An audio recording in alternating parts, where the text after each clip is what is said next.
नमस्कार। कन्या लग्न यानी वर्गो एसेंडेंट वालों के लिए सितंबर 2026 का महीना कैसा रहेगा। देखिए, इस महीने काफ़ी अच्छा कैश फ्लो और कोई बड़ा कैश फ्लो आपको आना ही चाहिए। आपके कुंडली में दूसरे भाव में ही महीना के शुरुआत से ही शुक्र अपनी ही राशि के स्वामी खुद के राशि में, स्वयं के राशि में, तुला राशि में 2 सितंबर से ही जा रहे हैं 6 नवंबर तक। तो यहाँ पे शुक्र अपने घर को मजबूत करेंगे, कैश फ्लो कंटिन्यूअस बना करके रखेंगे। वहीं पे 7 सितंबर को बुध भी, जो कि 22 अगस्त से आपको कुछ परेशान कर रहे थे, यानी 22 अगस्त से 7 सितंबर के बीच में जो परेशानियां या कुछ लॉसेस आपको देखने को मिलेगा, वो 7 सितंबर के बाद चीज़ें धीरे धीरे ठीक होती हुई नज़र आएगी, क्योंकि बुध 12वें भाव से आपके पहले भाव में आ जाएंगे। और फिर मंगल भी 18 सितंबर को उच्च बृहस्पति के साथ 11वें भाव में यानी धन भाव में आ जाएंगे। और फिर 26 सितंबर को बुध दूसरे भाव में आ जाएंगे, यानी कैश फ्लो वाले हाउस में आ जाएंगे 26 सितंबर को, और शुक्र के साथ रहेंगे। तो ये पूरा महीना 2 तारीख सितंबर के शुरुआत से ही काफ़ी अच्छा कैश फ्लो देखने को मिल रहा है, जो कि 2 सितंबर से 24 अक्टूबर तक बहुत अच्छी स्थिति। कोई बड़ा कैश फ्लो की बात कर रहा हूँ मैं, बिग मनी की बात कर रहा हूँ, छोटे मोटे कैश फ्लो की बात नहीं कर रहा। यानी ये आपके लिए आइडियल टाइम है सितंबर का महीना और 24 अक्टूबर तक। जब अगर आप कोई कंपनी चलाते हैं और आपके ओल्ड डेट्स हैं, पुरानी पेमेंट दूसरे कंपनियों के प्रति रुकी हुई है, या कोई पेमेंट के डेट तारीख आपको बार बार दे रहा है और आपको रिमाइंड कराना पड़ता है, तो 2 सितंबर के बाद से ही 18 सितंबर से और ज़्यादा, और 26 सितंबर से काफ़ी स्ट्रॉन्ग यानी मजबूती के साथ कैश फ्लो का, ग्रहों का सपोर्ट, बुध, शुक्र और मंगल और उच्च गुरु तो धन भाव में आपके पहले से है ही, जिसके वजह से आपके कैश फ्लो से संबंधित यानी आर्थिक मामलों से संबंधित जो भी फैसले हैं उसको इस महीने आप पूरा कर सकते हैं। यहाँ पे कुंडली में आपकी जो जन्म कुंडली है उसमें अगर दम है, यानी आपके लग्नेश बुध अच्छे जगह पर हैं, शुक्र अच्छे जगह पे हैं, बृहस्पति पीड़ित नहीं हैं, तो फिर ये जो मैंने अभी अभी काफ़ी मजबूत या स्ट्रॉन्ग बातें बोली है वो होना ही चाहिए। आपको अगर ज्योतिष को आप आजमाना है तो 2 सितंबर से लेकर के 24 अक्टूबर के बीच के पीरियड में आप 24 अक्टूबर के बाद कमेंट बॉक्स में डाल सकते हैं आपको कोई बड़ा कैश फ्लो आया कि नहीं। अगर आपकी कुंडली मजबूत है और दशा और अंतर्दशा अनुकूल चल रही है तो फिर कोई बड़ा कैश फ्लो आना ही चाहिए। जैसा मैंने बताया 22 अगस्त से 7 सितंबर तक यानी महीना के शुरुआत के पहले सप्ताह में बुध 12वें भाव में है, जिसके वजह से कुछ परेशानियों का झेलना आपको पड़ेगा। उस कुछ परेशानियां आएंगी, कुछ घाटा लॉसेस भी होगा। जो डील्स आपके लिए पहले सक्सेसफुल थी उसी में कमियां नज़र आती आएगी, उसी में लॉसेस या खर्चा और बढ़ते नज़र आएंगे। लेकिन वहीं पे शुक्र 2 तारीख को आने से कैश फ्लो की गति बननी शुरू होगी, और 7 सितंबर को जैसे ही बुध आपके पहले भाव में आएंगे तो आप सही लोगों से सही वक्त पे सही जगह पे मिलेंगे, और आपके सारे फैसले, इम्पॉर्टेंट इवेंट्स जिसके लिए आप 22 अगस्त के बाद से रुके हुए हैं, वो चीज़ें आपको होती हुई नज़र आएगी। यानी अगर आप सेल्स प्रोफाइल में हैं तो 7 सितंबर के बाद से आपके टारगेट पूरे होते हुए नज़र आएंगे। आप बिज़नेस में हैं तो जो डील्स आपकी रुकी हुई थी या लॉस मेकिंग थी वो डील्स फिर से प्रॉफिटेबल होते हुई नज़र आएगी। जैसा मैंने बताया 18 सितंबर का डेट इसलिए क्योंकि मंगल उच्च बृहस्पति के साथ 18 सितंबर को धन भाव में आ जाएंगे।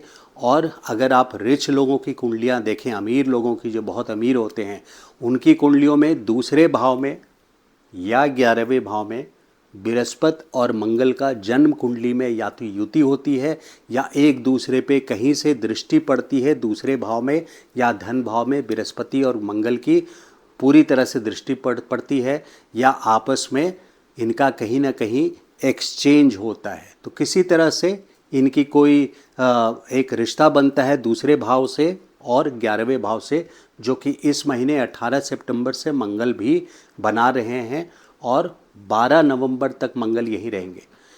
18 सितंबर की ज़रा सी और दूसरे सिलसिले में बात कर लें, ये तो बात कैश फ्लो की थी।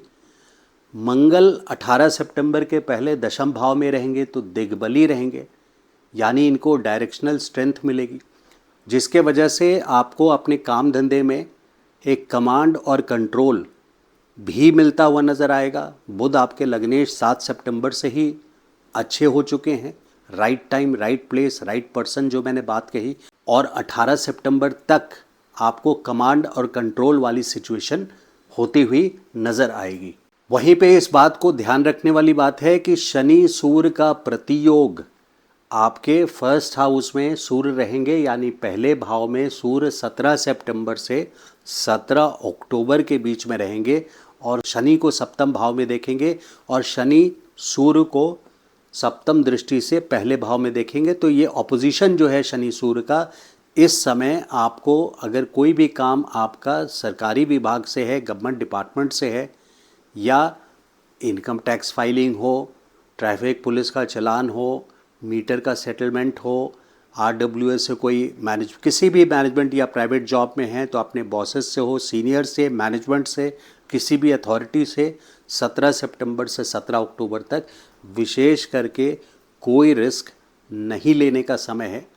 जहां सारी चीज़ें कैश फ्लो में आपको फेवरेबल नज़र आ रही है 2 सितंबर से 24 अक्टूबर तक, वहीं पे डीलिंग विथ योर सुपीरियर्स यानी आपके बॉसेस से, सीनियर मैनेजमेंट अथॉरिटी, गवर्नमेंट से 17 सितंबर से 17 अक्टूबर तक आपको विशेष करके केयरफुल रहना चाहिए। इस महीने की खासियत यह है कि 3 ग्रह अपनी ही राशि से गोचर कर रहे हैं, यानी सूर्य 17 सितंबर तक सिंह राशि में रहेंगे तो विपरीत राजयोग बनाएंगे 12वें भाव में। बुध 7 सितंबर से 26 सितंबर तक आपके फर्स्ट हाउस में हैं और शुक्र 2 सितंबर से 6 नवंबर के बीच में तुला राशि जो कि उनकी स्वयं की राशि है उसमें सेकंड भाव में है। तो अब चलिए देखते हैं आपके प्रोफेशन के लिए काफ़ी सारे डेट्स हो जाते हैं अलग अलग विषयों पे वीडियो को, जिसके कारण गौर से देखने की ज़रूरत है, समझने की ज़रूरत है। कैश फ्लो के अलग डेट्स हैं, बॉसेस से कब सावधानी बरतनी है, 17 सितंबर से 17 अक्टूबर का वो तारीख है। 18 सितंबर से पहले मंगल दशम भाव में दिग्बली पोजीशन में आपके कर्म भाव में, यानी कर्म क्षेत्र में कमांड कंट्रोल की सिचुएशन दे रहे हैं। तो इन बातों को मैंने रिवाइज़ कर दिया है ताकि आपको डेट्स में कोई कन्फ्यूजन ना हो। आप प्रोफेशनल फ्रंट पे देखिए, यानी आपके कार्य क्षेत्र में चाहे बिजनेस में हो या जॉब में हो, आपके टारगेट्स 18 सितंबर के पहले मंगल कमांड और कंट्रोल देंगे आपकी पकड़ अपने बिजनेस पे, और आप चाहे जॉब में हैं तो अपने काम पे, सेल्स टारगेट पे पूरी तरह से होती हुई नज़र आएगी। और 18 सितंबर के बाद भी, क्योंकि बुध 12वें भाव से निकल चुके हैं जो कि दुर्भाग्य स्थान होता है, 7 सितंबर को निकल जाएंगे और 7 सितंबर के बाद से विशेष करके 24 अक्टूबर तक गतिशील रहेंगे, यानी डायरेक्ट रहेंगे, वक्री अवस्था में नहीं रहेंगे, जिसके कारण आपको चीज़ें बनती हुई बढ़ती हुई नज़र आएगी। 7 सितंबर से 24 अक्टूबर तक का जो समय है ये आपके प्रोफेशनल लाइफ के लिए काफ़ी इम्पॉर्टेंट रहने वाला है। कमांड और कंट्रोल भी 18 सितंबर तक फील करेंगे। हालांकि बॉसेस से मैंने केयरफुल रहने का 17 सितंबर से 17 अक्टूबर का टाइम बताया है।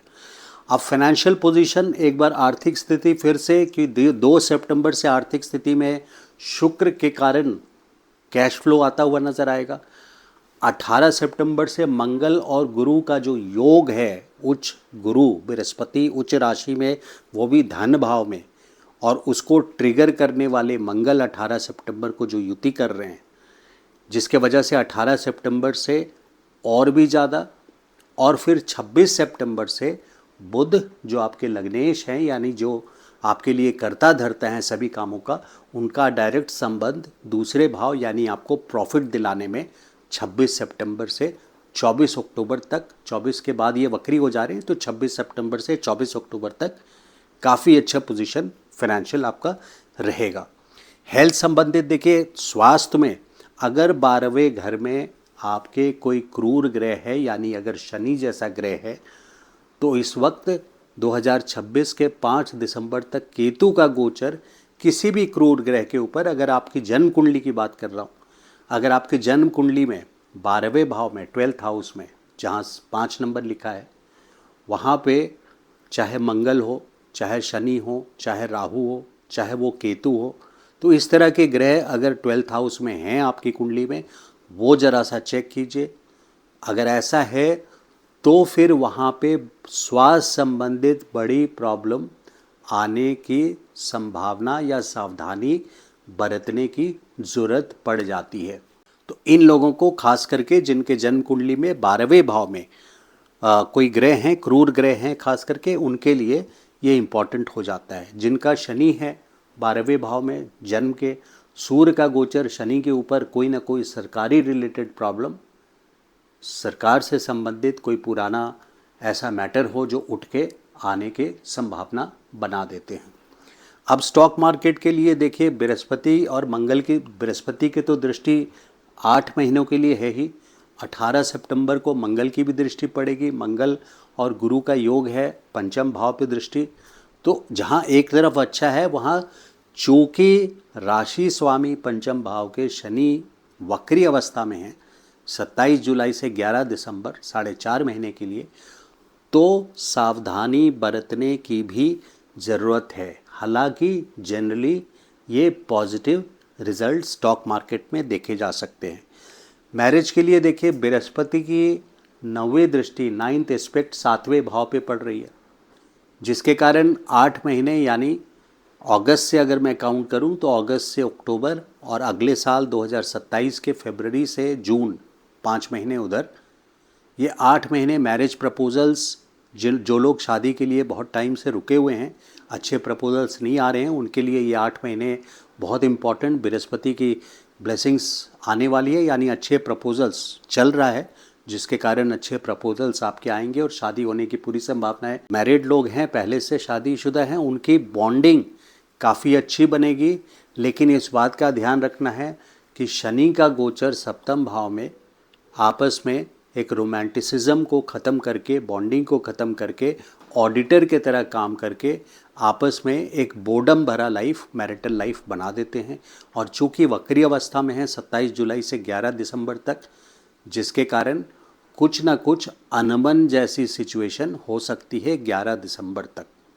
तो जहाँ एक तरफ बृहस्पति की ब्लेसिंग्स है, वहीं पे कोई मनमुटाव वाली संभावना भी शनि और बोरिंग मैरिटल लाइफ की ओर भी आप लोगों को ले जा सकता है। स्टूडेंट्स के लिए देखिए अच्छा है, रीप्लानिंग की ज़रूरत है। बृहस्पति की दृष्टि जरूर पड़ रही है पंचम भाव पे, लेकिन पंचमेश चूँकि शनि हैं तो वक्री अवस्था में कोई ना कोई रीप्लानिंग करेंगे, क्योंकि वक्री अवस्था में है अभी 27 जुलाई से 11 दिसंबर। आपको रीप्लानिंग की, रीअप्रोच की, किस तरह का सिलेबस आप कर रहे हैं उसके अंदर इंट्रोस्पेक्शन करके, यानी तह तक चीज़ों को जाके 11 दिसंबर तक कुछ बदलाव भी लाएंगे। लव रिलेशंस में जो लोग हैं, देखिए लव रिलेशंस में आप लोगों की जो कुंडली है उसमें पंचम भाव में शनि की राशि है। हालांकि बृहस्पति की दृष्टि अभी पड़ रही है, तो जहाँ एक तरफ अच्छा बोला जा सकता है, वहीं इस बात को जड़ से समझना जरूरी है कि ना तो बृहस्पति ना शनि सिर्फ अट्रैक्शन जैसे शब्दों में ये दोनों ग्रह नहीं मानते। जो सच है शनि उसी को मानते हैं और बृहस्पति भी पंडित हैं, यानी ट्रू रिलेशंस को ही ये रहने देंगे। जो अट्रैक्शन जैसी चीज़ें हैं वो सिर्फ राहु से बनता है, जिसके कारण जो अट्रैक्शन वाले रिलेशंस हैं वो फिजल आउट कर जाएंगे, यानी वो नहीं टिकेंगे, और जो ट्रू रिलेशनशिप्स हैं वो रिलेशनशिप प्रॉस्पर करेंगे। कुछ बदलाव होने की उस रिलेशनशिप में भी संभावना है, क्योंकि शनि वक्री अवस्था में है 11 दिसंबर तक। रेमेडी के लिए देखिए, जिन लोगों के जन्म कुंडली में, जैसे मैंने बताया कि 12वें भाव में अगर कोई क्रूर ग्रह है, उनको उस ग्रह के हिसाब से उपाय जरूर करना चाहिए, ध्यान रखना चाहिए। माना कि सूर्य 17 सितंबर को राशि परिवर्तन करके आप लोगों के 18 सितंबर से लेकर के 17 अक्टूबर तक फर्स्ट हाउस में आ जाएंगे, जहां आपको एक रॉयल्टी वाली फीलिंग होगी, काफ़ी अच्छे काम, बड़े काम सरकारी से बनेंगे भी। लेकिन जहां उपाय की बात है वहाँ पे केतु का गोचर भी हो रहा है 12वें भाव में, जिसके वजह से, और वो 5 दिसंबर तक है, जिसके वजह से जो भी ग्रह आपके 12वें भाव में हैं और अगर वो क्रूर ग्रह है शनि, राहु, मंगल, तो फिर आपको उनकी रेमेडी उस हिसाब से अपनी जन्म कुंडली को देख के, दशा अंतर्दशा को देख के करनी ही चाहिए। उसी तरह से अगर 7वें भाव में कोई क्रूर ग्रह है, यानी सूर्य को भी क्रूर ग्रह माना गया है, अगर 7वें भाव में सूर्य है तो शनि का गोचर सूर्य के ऊपर, अगर आपके जन्म कुंडली में सूर्य है 7वें भाव में, तो सूर्य के ऊपर शनि का गोचर जो कि 30 सालों में एक बार आता है, 29.5 सालों में, बहुत बड़ा कॉन्फ्लिक्ट और डिस्प्यूट क्रिएट कर सकता है मैरिटल लाइफ में। और या फिर आप बिज़नेस में हैं और बिज़नेस पार्टनर है तो बिज़नेस पार्टनर्स के बीच में डिस्प्यूट क्रिएट कर सकता है।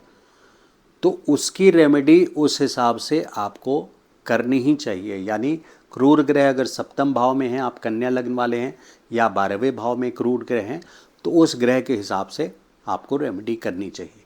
तो ये था विश्लेषण कन्या लग्न वालों का, यानी वर्गो असेंडेंट का सितंबर 2026 का। अगर मुझसे आपको कंसल्टेशन लेना है तो मेरा व्हाट्सएप नंबर है 9810844912। वीडियो अगर अच्छा लगा हो तो लाइक एंड शेयर ज़रूर कीजिएगा, और चैनल को सब्सक्राइब नहीं किया है तो request you to subscribe to the channel. Thank you so much. नमस्कार।